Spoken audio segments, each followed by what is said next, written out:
오늘 뉴욕 증시를 한마디로 정리해보자면 뒷심이 좀 부족했다라고 설명할 수 있지 않을까라는 생각이 듭니다.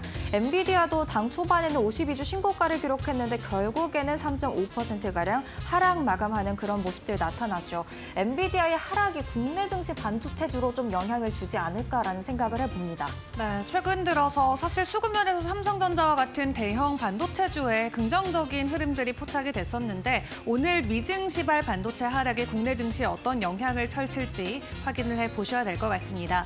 본격적인 국내 증시의 시그널들 확인해 보기 전에 간밤 뉴욕 증시 상황 어땠는지 체크해 보도록 할 텐데요. 뉴욕 증시 분위기 전해주시죠. 네, 뉴욕 증시가 국내 증시에 어떻게 영향을 줄 수 있는지 한번 체크해 보도록 하겠습니다. 일단 3대 주요 지수 혼조세로 마감했습니다. 그간 좀 부진한 모습을 보였던 다우존스 0.77% 강세를 보인 반면 나스닥과 S&P 500 지수 사상 최고치 행진을 이어가다가 이날은 하락했습니다. 나스닥 지수가 0.8%가량 내렸고요. S&P 500 지수도 0.25% 하락세였습니다. 사실 S&P 500 지수 같은 경우 이날 사상 처음으로 5,500선을 돌파하는 모습들 보여줬습니다. 엔비디아가 장 초반에 강세를 보이면서 지수도 함께 끌어올렸던 것으로 보여지는데요. 엔비디아 결국 하락 반전하면서 지수 같이 내려가는 모습들 나타났고요. 결국에는 하락세로 마감한 것으로 보여집니다. 지금 뉴욕 증시에서도 특별한 상승 모멘텀은 없기 때문에 그간의 차익 실현 물량들이 이날 출회됐다라고 설명을 해볼 수가 있을 것 같습니다. 이어서 히트맵을 통해서 전체적인 분위기도 한번 살펴보고 가도록 하겠습니다. 지금 상승이 초록 그리고 하락이 빨강으로 나타나 있는데요. 전체적으로는 좀 상승불이 가득한 것 같다라는 생각도 들지만 대형 기술주, 특히 탑3의 하방 압력이 좀 가해졌다라는 게 한눈에 들어옵니다. 마이크로소프트 0.14% 하락 마감을 했고요. 엔비디아 같은 경우 3.5% 꽤 강한 하락세를 기록을 했습니다. 엔비디아가 주저앉으면서 브로드컴, 퀄컴, 마이크론 테크놀로지 모두 다 같이 하방 압력을 받는 듯한 분위기 나타났죠. AMD가 이렇게 빨강색에 둘러싸여서 홀로 4%대 상승률 기록을 했는데요. 파이프 샌들러가 탑픽으로 정했다라는 그런 소식이 호재로 작용한 것으로 보여집니다. 한편 마이크로소프트가 시가총액 1위로 다시 올라왔고요. 엔비디아 더 크게 하락하면서 시총 2위로 내려왔습니다. 시총 3위에 그대로 머물러 있는 애플 2.15% 약세를 보였습니다. 계속해서 M7 종목들 살펴보자면 알파벳 0.71% 강세를 보였고요. 메타도 0.44% 오름세를 보였습니다.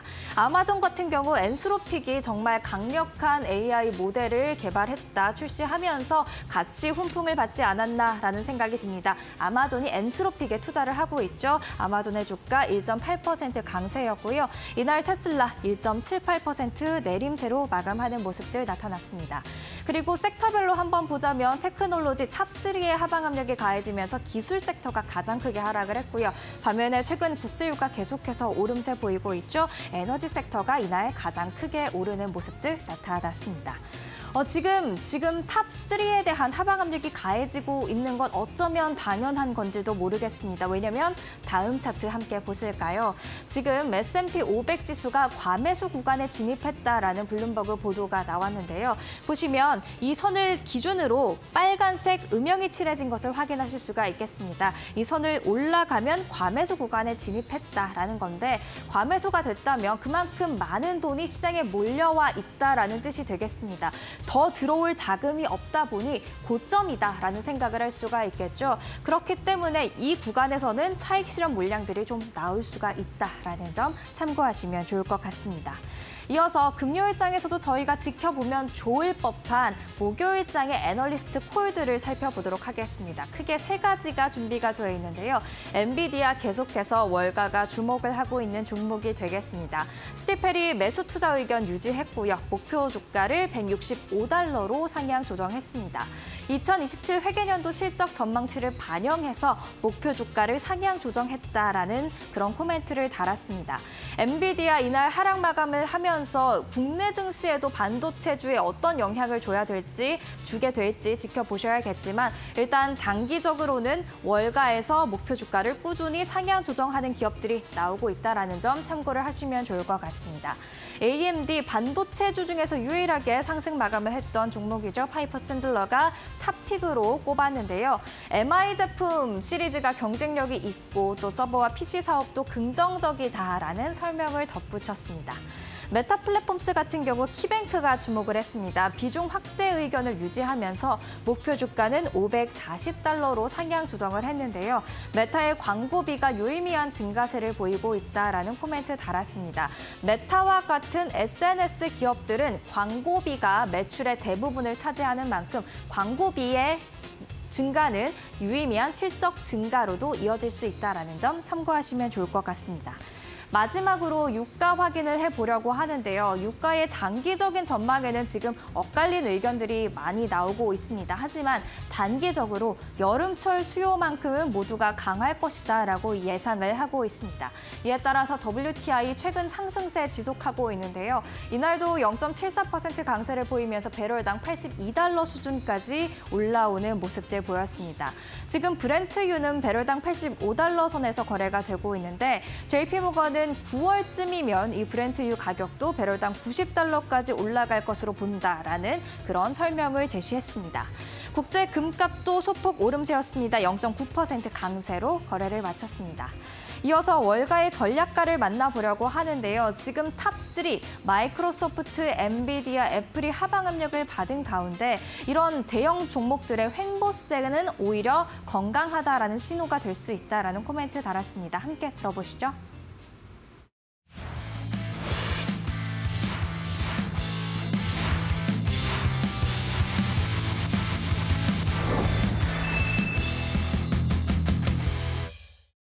I don't think there's anything moving markets tremendously today. We're getting into that really quiet period, the end of June, and then going into July 4th. There's a lot of mini volatility we tend to see ahead of June 30, particularly driven by institutional investors making adjustments to portfolios. So I wouldn't draw any big conclusions from anything we're seeing, where, of course, we don't have any real news that's explaining the movement we're seeing in these stocks. I think it certainly could be temporary, but then Apple and Microsoft's move could be temporary as well.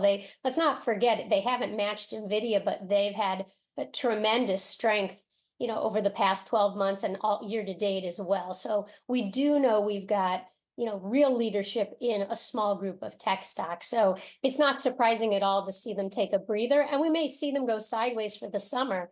For me as a portfolio manager, that would be the healthiest sign in this market. If I could see these stocks just consolidate for 3 months straight, I think that would be fantastic.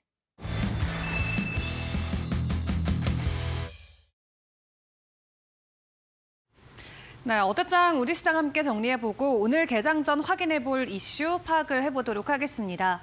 어제 국내 증시, 사실은 이 미국 증시가 휴장하면서 별다른 큰 변동성을 보여주진 않았습니다. 지수 흐름 함께 확인을 해보시면요. 어제 코스피와 코스닥 일단은 엇갈린 모습이 나왔었죠. 코스피 같은 경우는 0.3% 오름폭 보이면서 결국 2,800선까지 오름세를 보였고요. 코스닥 쪽은 0.4% 하락세를 기록하면서 857선으로 마무리를 지었습니다.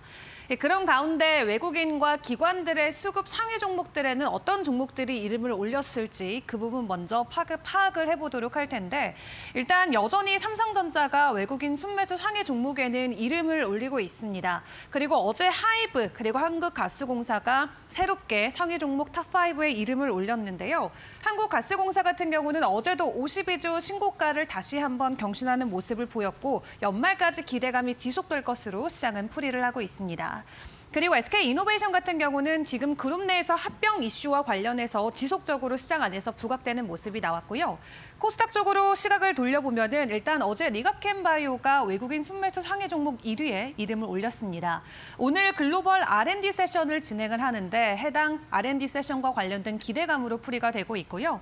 그리고 과거 아프리카 TV였던 SOP 같은 경우도 현재 2위에 이름을 올리고 있는데 동일한 관점입니다. 이 VT와 SOP 모두 이번 주를 비롯해서 앞으로 연말까지 지속적인 실적 개선 기대감이 나올 수 있을 것으로 보여지면서 외국인 순매수 상위 종목에 이름을 올리는 모습이 나왔고요. 나머지 두 종목 같은 경우는 19일에 52주 신고가를 달성했지만 어제는 가격이 하락으로 마무리가 되기도 했습니다. 그럼에도 불구하고 외국인들이 많이 담은 종목 상위 종목에 이름을 올려줬고요. 기관 쪽의 흐름들도 파악을 해보도록 하겠습니다. 기관은 전일장이랑 사실 더 유사한 흐름을 많이 보였습니다. 반도체 대장주 그리고 이 LG전자와 관련된 그룹사들의 수급이 많이 들어왔는데 전날 현대차와 함께 협업을 진행한다라는 소식으로 LG 그룹주들이 상위단에 여전히 이름을 올리고 있고요. DB하이텍 같은 경우는 테슬라 쪽에 반도체 위탁 생산을 진행한다라는 소식으로 기관 쪽에서 강한 순매수가 어제 들어와줬습니다. 그리고 카페24 같은 경우는 이틀 연속 유튜브 안에서 쇼핑몰을 오픈한다라는 이슈로 상한가에 안착을 해줬고 어제도 기관 순매수 1위 종목에 이름을 올리기도 했습니다. 파마 리서치 같은 경우도 기관들이 현재 10거래일 연속으로 매수를 이어가고 있는 종목인데 어제 또한 상위단에 이름을 올리면서 기관 쪽에서의 흐름 전일장과 유사한 모습 보여줬습니다. 그럼 섹터단에서의 흐름들은 어땠을까요? 어떤 종목과 이슈들이 있었는지 확인을 해보도록 하겠습니다. 첫 번째로는 영일망 관련주들 어제도 상한가 안착을 코오롱 글로벌이 해냈습니다. 지속적인 영일망 관련된 기대감이 올라오고 있는 가운데 최근에 또 새롭게 추가된 소식이 바로 횡단 고속도로를 건설한다라는 게 되겠죠. 해당 수주를 코오롱 글로벌이 받아가면서 어제 상한가에 안착을 했고요. 또 여기에 추가적으로 엑슨모빌 같은 경우도 대왕고래 투자 검토를 했었다라는 부분이 부각되면서 이 엑슨모빌의 현재 관련사, 협력사로 알려져 있는 한선 엔지니어링도 20% 가까운 반등 흐름을 만들어내면서 해당 섹터단에서의 움직임이 지속적으로 연출되고 있는 모습이 나오고 있습니다. 그리고 지난주부터 조금씩 움직임을 보였던 저출산 관련주들 결과적으로 최종적인 정부 정책을 확인하면서 어제 상한가 안착하는 종목 두 종목이 나왔습니다. 깨끗한 나라와 캐리소프트 모두 상한가까지 올라갔고요. 정부가 내놓은 3대 핵심 분야, 일과 가정의 양립, 양육과 주거 제시라는 구체적인 정책과 함께 시장에서는 관련주들이 변동성이 나왔습니다. 그리고 어제 해운 쪽도 움직임이 포착이 됐죠. 중동 쪽에서의 지정학적 리스크가 계속해서 부각이 되고 있는데 이러한 이슈가 소멸되지 않기 때문에 일단 해운 운임 지수는 지속적으로 급등을 하고 있습니다. 그렇기 때문에 결과적으로 해운사들은 실적에 해당 부분이 반영될 수밖에 없겠고 긍정적인 증권사들의 전망과 함께 어제 대표되는 관련주들이 강한 상승은 아니지만 그래도 꽤나 유의미한 시세를 반영을 해주면서 오름폭을 보였고요. 일단 머스크 같은 경우도 올해 연말까지의 영업이익을 대거 상향 조정을 한 만큼 국내 해운사들 연말까지 지속적인 긍정적인 흐름이 나올 수 있다는 부분 체크해 보시면 좋을 것 같습니다. 그럼 오늘 개장 전 우리가 확인해 볼 이슈들은 어떤 것들이 있을까요? 두 가지 확인을 해보도록 할 텐데요. 북한과 러시아의 정상이 만났죠. 포괄적 전략 동반자 조약을 체결했다라는 입장문을 내놓았는데 이 해당 만남 이후 사실 국내뿐만 아니라 해외에서도 여러 가지 우려감들이 많이 표출이 되고 있습니다. 일단 북한과 러시아가 합의 내용문을 공개를 했는데요. 양측 중 한쪽이 무력 침공을 받게 되면 어떤 수단을 쓰더라도 군사적으로 원조를 제공한다라는 내용이었습니다. 해당 동맹 관계를 놓고 북한은 동맹이라는 단어를 직접적으로 언급을 했지만 러시아 같은 경우는 동맹이란 표현 대신에 상호 지원을 한다라고 이야기를 했고요. 일단 이런 소식이 전해지자마자 어제 우리 정부 측에서도 현재 북한과 러시아의 군사 협력은 동맹에 가까운 수준이다라고 평가를 했습니다. 그리고 간밤 미국 쪽에서도 굉장히 강력한 반발의 의견이 나왔는데요. 일단 미국 같은 경우는 현재 러시아를 테러 지원국으로 지정하도록 하는 법안을 간밤 발의를 하기도 했습니다. 있습니다. 또 관련해서 우리 정부도 이 북러 군사 협력을 강하게 규탄하겠다라고 이야기를 하면서 우크라 쪽으로 무기 지원을 재검토하겠다라는 입장문도 발표를 했는데 지금까지는 우크라이나에 대해서 살상 무기 지원을 하지 않았었는데요. 이제 이 부분을 다시 한번 재검토하겠다는 정부의 입장이 나왔습니다.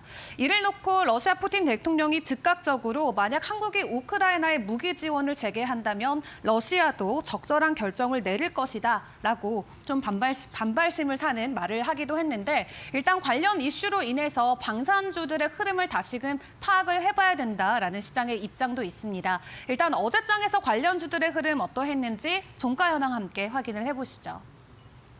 어제는 LIG 넥스원을 제외하고는 일제히 하락폭을 키웠습니다. 이 5가지 종목은 과거 우크라이나와 러시아 전쟁이 발발했을 때 가장 큰 변동성을 보여줬던 종목들이었는데요. 일단 오늘 이슈로 인해서 방산주들 추가적인 가격 변동성이 나올지 체크를 해보시죠.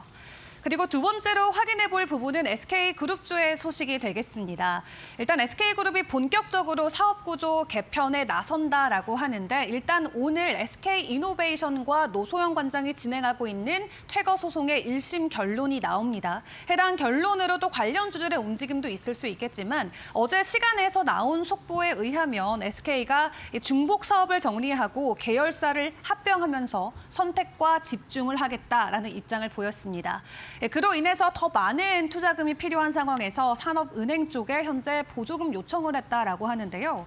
SK그룹은 앞으로 배터리와 반도체 관련해서 더 파일을 키워나가겠다라는 입장인데 올해 SK가 어떤 사업구조 개편을 해주냐에 따라서 앞으로 SK의 미래가 그 방향성이 결정된다라는 무거운 자리에 있는 것 같습니다. 관련주들의 종가 현황 바로 확인을 해보도록 하겠습니다. SK를 비롯해서 어제 관련주들 모두 혼조세를 보였습니다. SK 자체는 4% 가까이 하락을 했고요. SK네트워크스 홀로 1.23%의 오름폭을 보였는데 오늘 일단 1심 소송에 대한 판결도 나오고 또 SK의 이 지배 구조 전체에 대한 변동성이 문제가 제기가 되고 있는 만큼 관련주들 오늘 시장 안에서 어떤 식으로 시세를 반영해 가는지 함께 포착을 해보시죠.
네, 여러분 안녕하십니까. 6월 21일 이제 또 금요일입니다.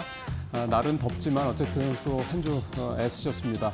자, 오늘 준비한 6월 21일 이데일리 뉴스 브리핑 시작하겠습니다. 첫 소식은 증권면에 올라와 있는 톱 기사부터 좀 살펴보도록 하겠습니다. 한방 노리는 비투개미 산유 테마주에 몰렸다. 어제 코스피가 2,800선을 근 2년 만에 회복을 했기 때문에 시장 분위기는 상당히 좀 좋다.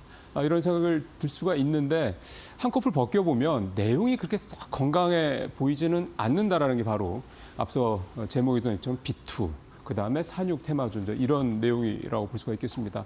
아시는 것처럼 신용융자가 지금 늘어난다는 얘기는 시장에서는 그렇게 건강하게 보지는 않는 신호입니다. 그만큼 과열되고 있다, 또 거품이 끼어가고 있다 이런 의미로 해석이 되고 있기 때문인데요. 신용융자 거래 규모가 20조 원까지 늘어났습니다. 그러니까 빚을 내서 주식을 투자하는 그 규모가 20조 원까지 늘어났다 이런 얘기가 되는 거고 또 중요한 거는 이렇게 빚을 내서 하는 신용융자가 말씀드린 대로 산육 테마와 같은 아직은 실체가 없는 단기성으로 예상이 되는 테마에 집중되고 있다. 이게 사실은 굉장히 걱정스러운 대목이라고 볼 수가 있겠습니다. 그래서 건강하지 않은 그런 모습이다라고 말씀을 드린 거고요.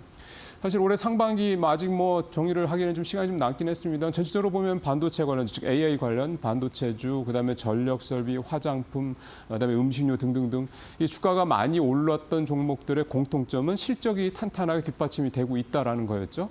하지만 이 산육 테마 같은 경우는 아직 실체가 없고 누가 정말로 여기서 수혜를 입을 만한 어떤 기업인지 사실은 기대감뿐이라는 거죠. 기대감이 앞서가고 있다 보니 사실은 투자 규모라든가 금액 같은 이런 부분들도 좀 신중하게 조심스럽게 가야 될 필요가 있는데 신용융자, 그러니까 즉 빚을 레버리지를 땡겨서 이제 해서 단기간에 큰 수익을 내겠다 이런 심리가 또 이제 작용을 하고 있는 그런 모습이라는 거죠. 또 하나 좀 걱정스러운 대목은 실적이 뒷받침되고 있는 업종들, 그러니까 음식료라든가 이 화장품 쪽도 이 신용융자 규모가 늘어나고 있다라는 겁니다. 그런 종목들에 대한. 결국 이게 주가가 계속해서 우상향을 하려면 실적이 뒷받침되는 건 너무 당연한 거고 여기에 사실 수급이 뒷받쳐야 되지 않겠습니까? 근데 신용융자라는 거는 오래 이렇게 안정적으로 장기적으로 투자할 수가 없는 돈이다 보니까 수급 쪽에서 뭔가 불안정 요소가 생길 수도 있다라는 점, 이게 좀 걱정스러운 부분이기도 합니다. 워렌 버핏 같은 이런 글로벌 투자 그루들이 이구동성을 하는 얘기는 주식 투자를 할 때는 2, 3년 정도 안 써도 되는 돈, 없어도 되는 돈으로 투자해야 된다. 그래서 쫓기지 않기 때문에 안정적 투자할 수 있다. 이런 얘기가 되는 건데 사실 너무 뭐 빤한 얘기가 될 수도 있겠지만 참 지키기가 힘든 게 이 구루들의 그런 조언인 것 같습니다. 자, 두 번째 얘기는 SK그룹 얘기를 좀 해보겠습니다. 신세계그룹 한번 말씀드렸고요. 사실 SK그룹까지 지금 대대적으로 구조조정, 그러니까 사업 재편에 나서고 있는 대기업들이 좀 속속 늘어나고 있습니다. 실질적으로 이렇게 구조조정까지는 아니지만 삼성 같은 경우도 이미 한 달여 전에 임원들 같은 경우는 주 6일 근무하라, 주말에도 근무하라 이런 얘기가 떨어지기도 했고 대부분의 기업들은 크게 보이든 안 보이든 간에 비상경영이라는 어떤 그런 내용들을 좀 준비를 하고 시행을 하고 있는 그런 상황입니다. 그만큼 뭔가 좀 위기감들을 느끼고 있다 이런 얘기가 되는 거죠. SK그룹은 이제 본격적으로 속도를 내고 있는 그런 모습입니다. SK그룹의 사업 재편, 구조조정의 핵심은 몇 가지를 좀 정리를 해보면 첫 번째는 미들맨들, 즉 형제 경영이 본격화되고 있다. 좋게 보면은 그만큼 책임 경영만 하겠다는 얘기가 되겠지만 나쁘게 얘기하면 그만큼 SK그룹 내에 위기감이 팽배해 있다 이런 얘기가 될 수가 있는 거고요. 두 번째는 사업 부진, 신상필벌이죠. 사업이 부진한 계열사 사장들, 대표들을 날리고 있습니다. 계속 교체를 하고 있다는 거. 그다음에 방만한 계열사, 삼성그룹보다도 계열사가 3배나 된다고 그러네요. SK그룹이. 그만큼 방만해진 계열사들을 정리하고 있고 여기저기서 좀 자금을 땡기고 있습니다. 산업은행에 자금 요청을 했다는 얘기도 좀 나오고 있고 베트남 쪽에 투자했던 한 1조 원 정도의 기업을 정리를 해서 1조 원 정도를 회수한다. 뭐 이런 얘기도 좀 나오고 있습니다. SK그룹의 현재 가장 근본적인 문제는 돈 들어갈 곳은 많은데 투자할 돈이 마땅치 않다는 겁니다. 반도체, 즉 SK하이닉스는 정말 잘 나가고 있긴 한데 사실 반도체도 계속해서 막대한 규모의 투자금이 들어가야 되는 거고 더 걱정스러운 건 배터리 쪽이죠. SK온 뭐 심지어는 뭐 매각 얘기까지 나올 정도로 여러 가지 좀 어렵다는 얘기가 계속 나오고 있습니다. 언제 전기차 캐즘이 해소될지도 사실 모르는 상황이고요. 근데 투자를 계속 안 할 수가 없습니다. 그렇다면 이런 상황에서 돈 먹는 하만 이런 큰 덩어리의 계열사들이 있는데도 불구하고 돈 버는 데들은 별로 없다 보니 자금 문제가 계속해서 좀 불거지고 있는 겁니다.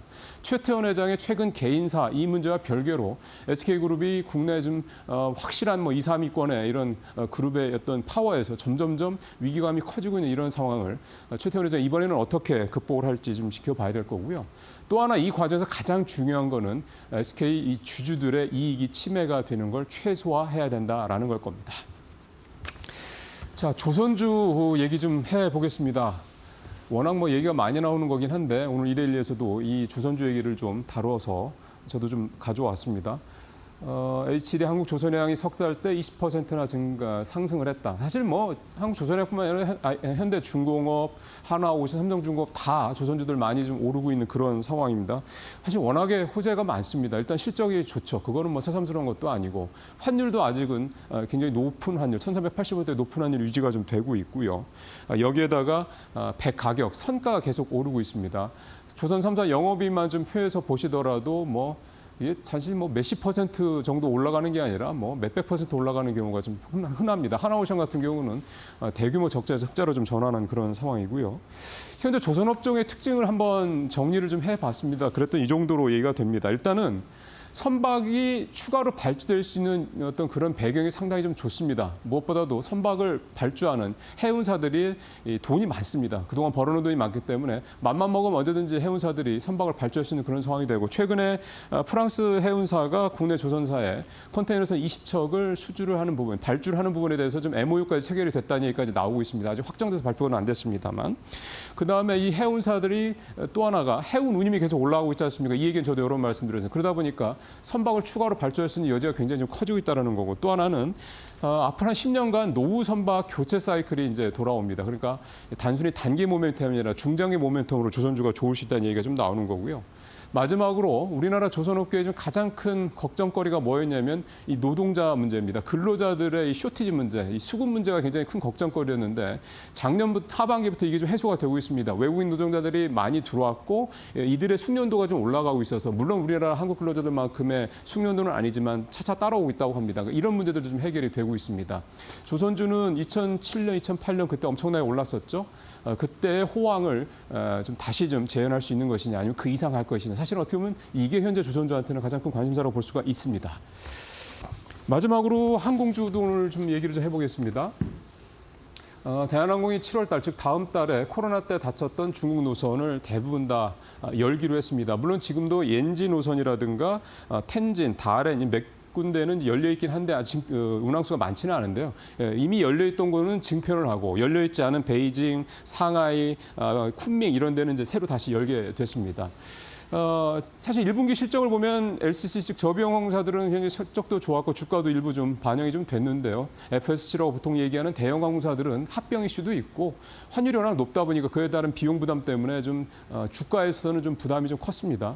근데 이런 것들이 이제 7월 달 이제 성수기가 이제 도래를 하는 거죠, 휴가철. 여기에다 이제 중국 노선 또 일본 노선도 증편을 하고요. 북미나 유럽 노선도 좀 계속 크게 늘고 있습니다. 또 여름 휴가철이니까 아무래도 더 수요가 늘 수도 있고요.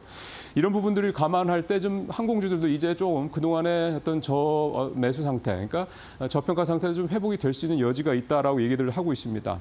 근데 이제 중국 노선만 놓고 보면은 좀 신중하게 볼 필요도 물론 있습니다. 중국 노선 지금 항공편은 코로나 이전에 90%가 좀 회복이 됐는데 아직 여객은 70% 채 못 미치고 있습니다. 그러니까 편은 수는 늘어났지만 아직 그걸 채우지 못하고 있다 이런 얘기가 좀 되는 건데요. 중국 같은 경우는 사실 여객 수요도 많았지만 비즈니스 수요가 상당히 중요합니다. 근데 아직 우리 뭐 중국의 경제 상황이 지금 뭐 회복되고 있다고 하긴 하는데 뚜렷하게 중국 경제가 회복된다, 좋아진다 이런 얘기들은 아직 그런 신호들은 찾을 수가 없는 상황이기 때문에 중국 이 노선 같은 경우는 증편이 됐다고 하더라도 비즈니스 수요가 과연 얼마나 늘어날 것이냐 이 부분을 반드시 확인하실 필요가 있을 것 같습니다. 대한항공 좀 색깔이 좀 파랑 색깔이죠. 그래서 이게 빨강색으로 좀 변할 수 있을지 기대감을 좀 보고 지켜보도록 하겠습니다. 오늘 여기서 마치도록 하겠습니다. 저는 오늘 오전이죠. 10시에 다시 뵙도록 하겠습니다. 고맙습니다.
네, 마켓 비하인드로 이어갑니다. 오늘은 이청원 하이투자증권 스마트 PB센터 PB와 이야기 나눠보도록 하겠습니다. 어서 오세요. 안녕하세요. 네, 어제 2년 5개월 만에 코스피가 2,800선 탈환에 성공을 했습니다. 그 뒤에는 외국인들의 강한 수급이 도움이 되셨는데요. 이 외국인들의 바이코리아 기조가 이제 더 본격화되지 않을까 하는 기대감과 함께 3,000P에 대한 꿈을 꾸시는 분들도 많이 나오는 것 같습니다. 현재 우리 시장 함께 점검을 해보고 앞으로 어떤 방향성을 체크해야 될지 이야기 나눠보도록 할 텐데 지금 외국인들이 다시 강력하게 우리 시장을 사들이고 있죠. 이 상반기만 놓고 보더라도 수급이 대단한 모습을 수치를 기록을 하고 있는데 어떤 이유 때문일까요? 개인적으로 크게 세 가지 정도로 압축할 수 있지 않을까라고 보여지는데요. 네. 첫 번째로는 최근에 보였던 CPI라든지 소매 판매라든지 몇 가지 거시경제 지표가 시장이 원하는 방향으로 가주었습니다. 네. CPI는 시장의 전망치보다 올해 처음으로 하회하는 모습을 보였고요. 소매 판매 같은 경우에는 소폭 위축이 되는 모습을 보였으나 그게 오히려 금리 인하에 대한 기대감을 키운 거죠. 결국 시장이 바라는 건 금리 인하가 최대한 이른 시점에 되는 것인데 그걸 충족할 만한 거시경제 지표들이 발표가 되었기 때문에 미증시 그리고 우리 증시 모두 좋은 모습을 보일 수 있었던 것으로 보입니다. 또 하나는 미국의 증시에 대한 밸류에이션 부담이 역시나 있습니다. 연초부터 흐름이 너무나 좋았습니다. 이러한 흐름이 충분히 꺾일 만한 시점도 되지 않았을 거라고 하는 우려가 나올 때마다 계속해서 약진하는 모습을 보였습니다. 하지만 지금은 오히려 정말 부담이 된다. 엔비디아, 마이크론, 실적이 계속해서 가이던스 기준으로 올라갈 수 있을 것인가라고 하는 부분에 대해서는 우려가 나오고 있는 상황입니다.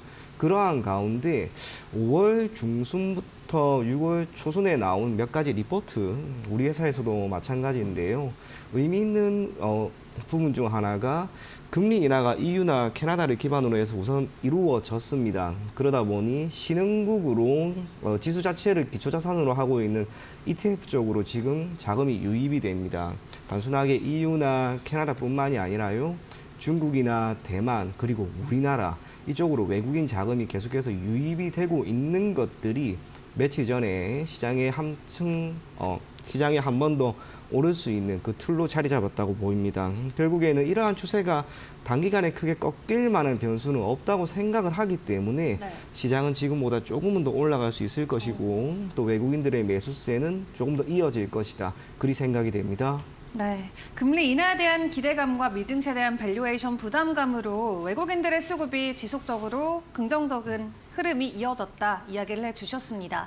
다만 외국인들이 담고 있는 종목들을 가만 살펴보면은 사실 대형주 위주로의 수급이 굉장히 강한 상황이잖아요. 네. 이 일부 종목에만 강한 매수세가 쏠리는 현상 크게 우려할 필요는 없을까요? 시간을 두고 결국에는 이것도 순환매 장세가 어느 정도 이루어질 것으로 보여지는데요. 3일 전인가, 저도 증거사는 기억이 안 납니다만 네. 리포트에서 나온 재미났던 이야기가 연초부터 시작을 해서 최근에는 대형주의 움직임이 참 좋긴 하지만 네. 섹터별로 한번 살펴보게 되었을 때는 수익률이 가장 높았던 거는 중형주였습니다. 그도 그럴 것이 연초부터 반도체에 있던 여러 가지 섹터들 사실상 중소형주 위주가 많았고요. 한미 반도체 같은 경우에도 대형주의 입장이 아니라 중형주의 입장에서 주가가 많이 올라서 대형주가 지금 되어 있는 그런 상황입니다. 마찬가지입니다. 지금까지 중형주가 이렇게 움직임이 나왔지만 한풀 꺾인 가운데 SK 하이닉스 그리고 요 며칠 전부터는 이제 삼성전자 네. 대형주가 가는 장세가 나오고 있습니다. 그러다 보니 시장은 한 번 더 크게 오를 수가 있었던 것으로 보여집니다. 적어도 지금 시점에서는 코스닥이 소폭 약세를 보인다는 것을 감안하였을 때 네. 역시나 대형주 위주로 우리가 지켜보는 게 더 좋지 않을까 그리 보여집니다. 네. 현재 상황에서는 대형주들만 가는 것 같지만 현재 지수가 되기까지 중소형주 안에서도 강한 상승이 있었다라고 설명을 해주셨는데 자 이런 기대감이 일단은 계속 고조되는 분위기인 것 같습니다. 2,800 정말 오랜만에 저희가 다시금 맛봤는데 이제 3,000P에 대한 기대감도 시장에 네. 사실 있거든요. 어떻게 보실까요? 제 개인적인 생각인데 네. 3,000포인트 정말 노려볼 만하다라고 보여지긴 보여집니다. 크게 네 가지 정도 측면에서도 이것도 한번 살펴보려고 하는데요. 저 선별 조건이라고 생각하시면 좋을 것 같습니다. 첫 번째로는 역시나 우리가 바라는 건 금리 인하가 연말이 되든 9월이 되든 한 번은 진행이 되어야 됩니다. 두 번 되면 더 좋을 것이고요. 적어도 한 번은 진행이 되어야 됩니다. 그러면 이때 나타날 수 있는 효과가 외국인들이 바이 코리아를 조금 더 심화시킬 수가 있습니다. 구체적으로 외국인들 같은 경우에는 우리나라에 자금을 유입시키기 위한 캐리 트레이드를 활성화시킬 수 있는 조건이 조금 더 탄탄해지는 것을 의미하는데, 캐리 트레이드라고 하는 것은 크게 세 가지가 충족이 되어야 합니다. 첫 번째로는 자금 조달 비용이 낮아야 합니다. 최근까지 외국인들이 그렇게 많이 들어오지 못했던 이유 중에 하나는 자금 조달 비용이 기준금리 자체가 높다 보니 어려움이 있었다는 것이고요. 두 번째로는 투자하려고 하는 국가의 밸류에이션 자체가 큰 부담이 없어야 됩니다. 그렇죠. 올해 미증시는 너무나 좋았습니다만 우리의 증시는 아쉬운 점이 없지 않아 있습니다. 수출 데이터를 기반으로 하고 있는 여러 섹터에서의 움직임도 개선이 되고 있는데 못 가고 있었던 거죠. 그런 면에서 오히려 밸류에이션 부담이 없다는 것은 더 큰 매력이 될 것 같고요. 마지막은 환율입니다. 원달러 환율이 높은 수준, 사실상 1383원 정도 수준인데 네. 평균적으로 보였던 1200원 선은 지금 더 높은 수준을 보이고 있습니다. 이게 오히려 외국인의 입장에서는 좋은 매력이 됩니다. 만약 지금 시점에서 1200원 정도 수준이었고 투자를 한 시점부터 시작을 해서 시장은 올라가는데 원달러 환율이 올라가 버리면 환차손이 발생을 합니다. 네. 그 모든 것들이 충족시켜질 수 있을 만한 시점은 조금씩 다가오고 있다는 것. 그래서 외국인들은 바이 코리아를 조금 더 이어질 수 있다는 점 토대로 시장에 대한 기대감은 크다라고 볼 수 있고요. 또 하나 중국 경제를 볼 수밖에 없습니다. 네. 그리고 그럴 것이 우리나라 같은 경우에는 수출 교역량 기준으로 미국 아니면 중국이 언제나 1, 2위인데요. 아주 약간의 차이로 중국에 대한 의존도가 조금 더 높았습니다. 다행스럽게 그게 지금은 미국 쪽으로 약간 손해하고 있는 그런 분위기임에도 불구하고 중국 경제가 회복이 되어야 합니다. 중국이 단순하게 공급의 측면에서 중요한 것이 아니라 우리의 입장에서는 수요를 회복시킬 수 있는 한 가지 국가라는 거. 올해 1분기 기준으로 시장에서의 전망치 4.8%였는데요. 그걸 상회하는 5.3% 수준의 경제 성장률을 보였고요. 이구 한신 정책을 기반으로 하고 있는 자동차 또 반도체 이쪽에서 흐름 자체가 개선이 되고 있기 때문에 적어도 지금보다는 나을 것이다라고 보여집니다. 그것은 우리의 입장에서는 당연히 좋은 점이고요. 이를 기반으로 코스피는 조금 더 오를 수 있을 것이다라고 보여집니다. 마지막으로 수급도 우리가 꼭 볼 필요가 있는데 네. 최근에 시장이 조금씩 나아지다 보니 현물 기준으로 이제 개인 투자자분들이 많이 들어오려고 하고 있습니다. 2020년 한번 생각해 보시면 코로나19에 따른 충격으로 시장이 크게 무너진 시점부터 반등이 크게 그것도 강하게 나왔습니다.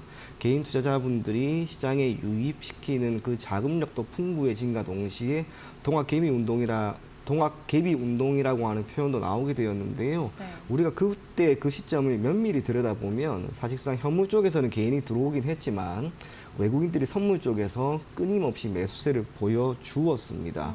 지금은 그런 장세는 아닙니다. 다행스럽게 2,800포인트를 넘어갔던 이틀 전 기준 선물시장에서 외국인들이 매우 크게 유입 들어왔다는 것은 앞으로에 대한 기대감은 분명히 가지고 있다는 것. 하나만 딱 더 보도록 할게요. 지금 네. 화면에 띄워놨는데요. 시가총액 상위 종목의 약진이 지금 필요합니다. 코스피 기준으로 시가총액 상위 10개 종목이 가지고 있는 의미가 무엇일까라고 곰곰이 생각을 해보면 네. 현재 시점에서 우리나라의 주력 산업군입니다. 섹터는 크게 6가지입니다. 반도체는 삼성전자, SK하이닉스, 삼성전자 우선주가 있고요. 2차 전지는 LG에너지솔루션, 자동차는 현대차와 기아, 그리고 제약, 바이오, 금융, 철강이 있는데 이 중에 안 좋은 게 딱 두 가지가 있습니다. 2차 전지, 철강. 사실상 포스코홀딩스도 2차 전지 소재를 지금 시장에 공급하고 있기 때문에 2차 전지라고 조금 보는 게 맞습니다. 기타 네. 섹터는 다 좋은데 2차 전지가 안 좋습니다. 상대적으로 전체적인 성과 자체는 괜찮기 때문에 결국 시장은 조금 더 오른다라고 하는 것에 우리가 초점을 두고요. 연말이 되었을 때 내심 3,000포인트 지금 기대는 하고 있습니다. 네. 그래서 시장은 계속 긍정적으로 바라볼 것을 권해드리겠습니다. 그럼 3,000포인트에 대한 시점 자체는 일단 연말로 보고 계시는 걸까요? 네.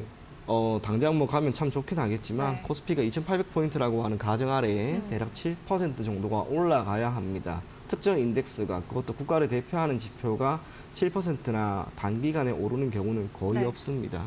그런 면에서 금리 인하가 본격적으로 실현이 될 수 있을 만한 그 시점을 감안하였을 때 연말 정도 우리가 한번 기대해보자 그런 이야기 전해드리도록 하겠습니다.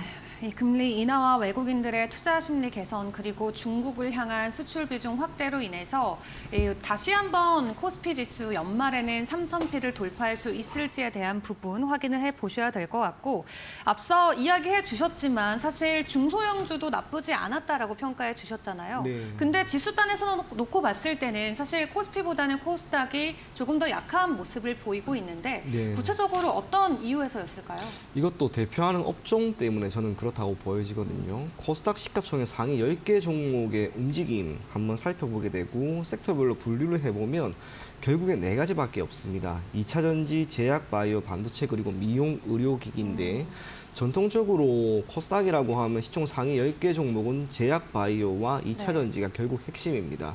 아쉽게 앞서 이야기한 것처럼 2차 전지는 지금 좋지가 않고요. 제약 바이오 같은 경우에는 알테오젠과 삼천당 제약이 좋지만 네. 기타 HLB 셀트리온 제약은 그리 좋은 편이 아닙니다.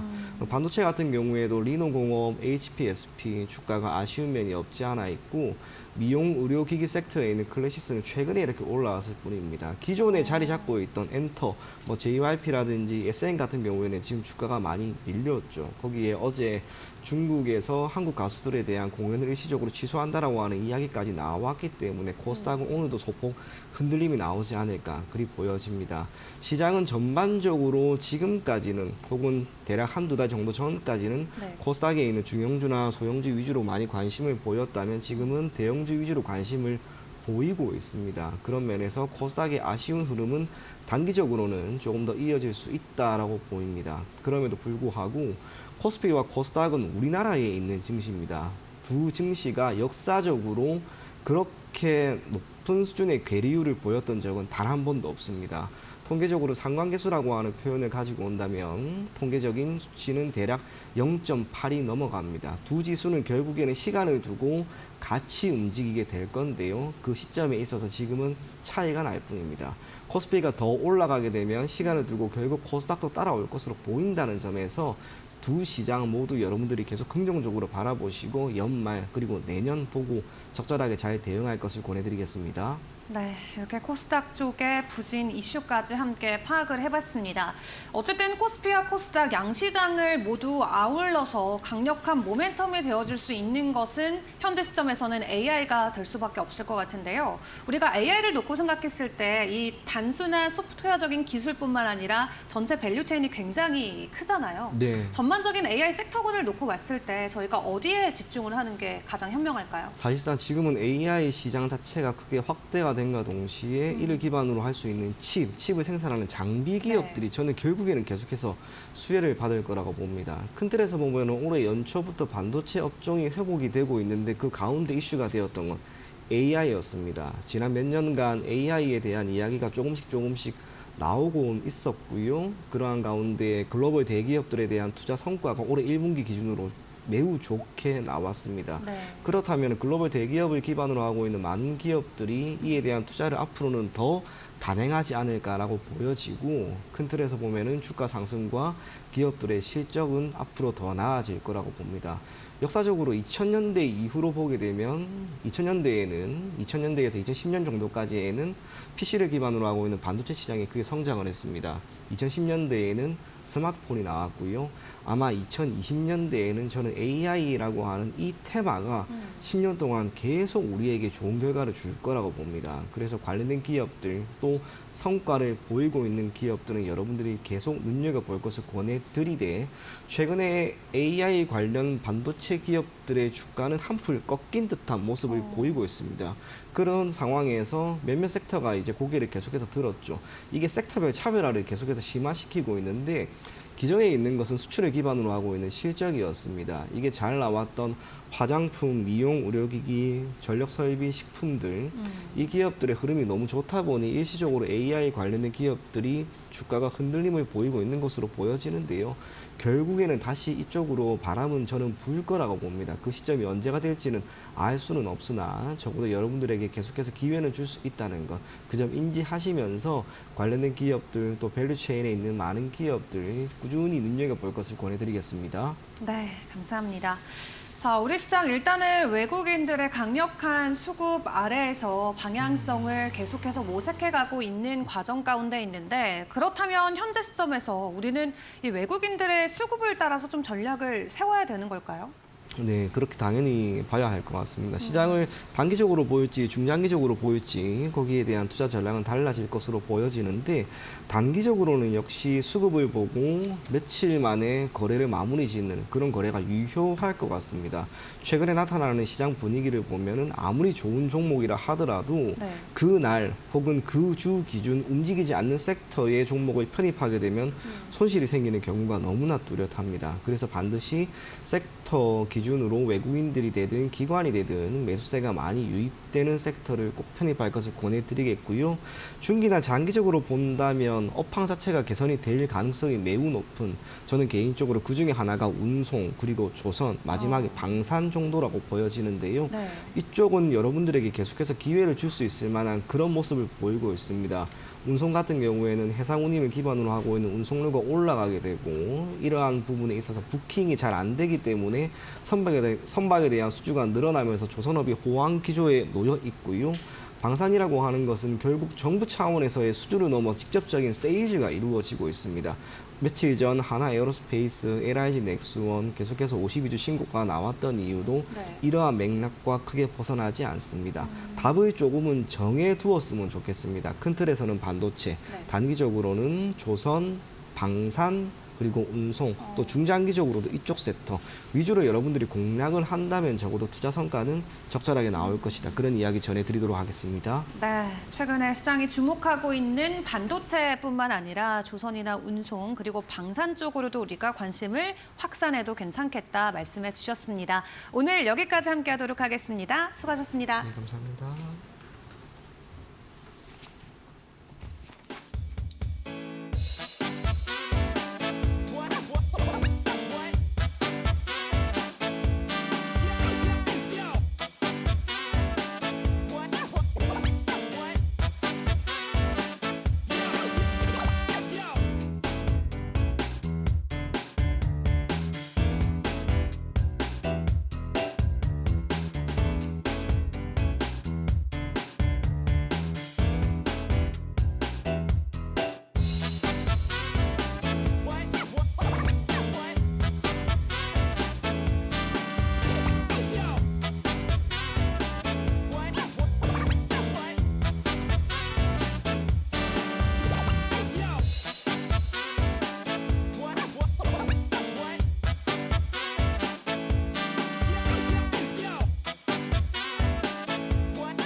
전날 뉴욕 증시 휴장 속에서도 코스피 지수는 2년 5개월여 만에 2,800선을 돌파하는 긍정적인 흐름들을 보여줬는데, 과연 뉴욕 증시가 혼조세로 마감한 가운데서도 그런 강세를 이어갈 수 있을지 오늘장 지켜보셔야 될 것 같습니다. 네, 그래도 어제 코스피가 2,800선을 다시 돌파를 해주고 오늘 장중에 뉴욕 증시가 다시금 사상 최고치를 돌파해준 만큼 이번 한 주 동안 그래도 잘 보냈다 하는 생각이 들 것 같은데요. 오늘 장중에 계속해서 보내주는 시그널 이데일리 TV와 함께 보시고요. 저희는 다음 주 더 좋은 소식으로 찾아뵙도록 하겠습니다. 오늘도 함께해 주신 여러분 고맙습니다.